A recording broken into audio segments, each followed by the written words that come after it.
90 రోజుల కోర్సు పూర్తి చేస్తే చాలు 100% ప్లేస్మెంట్ సపోర్ట్ తో సాఫ్ట్వేర్ జాబ్ మీ సొంతం. వెంటనే కోడ్ జ్ఞాన్ డెస్టినేషన్ ని సంప్రదించండి.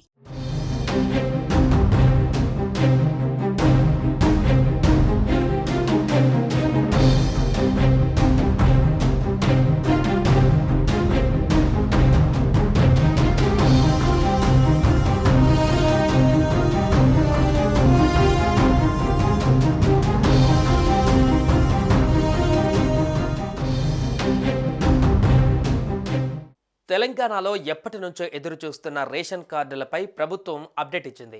కొత్తగా రేషన్ కార్డులు అందించేందుకు ప్రభుత్వం మార్గదర్శకాలను విడుదల చేసింది. ఈ నెల 26 నుంచి అర్హత కలిగిన కుటుంబాలకు పౌర సరఫరాల శాఖ ఆధ్వర్యంలో ఆహార భద్రతా కార్డులను మంజూరు చేయనున్నారు.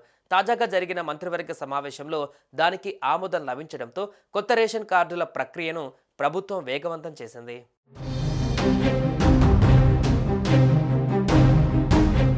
ఈ నెల 26 నుంచి పౌర సరఫరాల శాఖ రేషన్ కార్డులు జారీ కానున్నాయి. దీంతో దీర్ఘకాలంగా అపరిష్కృతంగా ఉన్న వినతుల పరిష్కారం దిశగా సర్కారు ముందడుగు వేసినట్లయింది.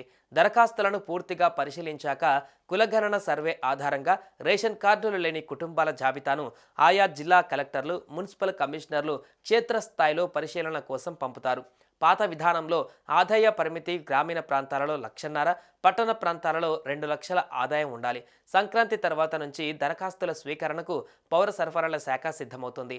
3 నెలల క్రితం పౌర సరఫరాల శాఖ ఉన్నతాధికారులు ఇతర రాష్ట్రాల పరిమితిపైన అధ్యయనం చేసి నివేదికను ప్రభుత్వానికి అందించారు.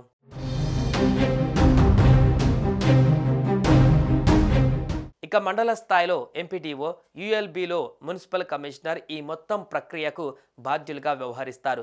ముసాయిదా జాబితాను గ్రామసభ, వార్డులో ప్రదర్శించి చదివి వినిపించి చర్చించిన తర్వాత ఆమోదం లభించనుంది.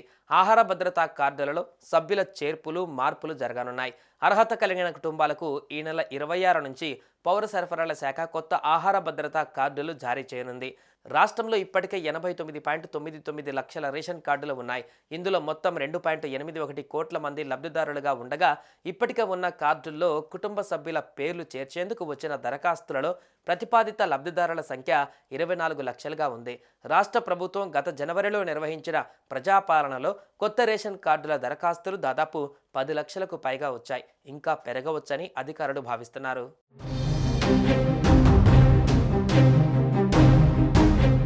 సుమన్ టీవీలో మీ పర్సనల్ అండ్ బిజినెస్ ప్రమోషన్స్ కోసం కింది నెంబర్కి కాంటాక్ట్ చేయండి.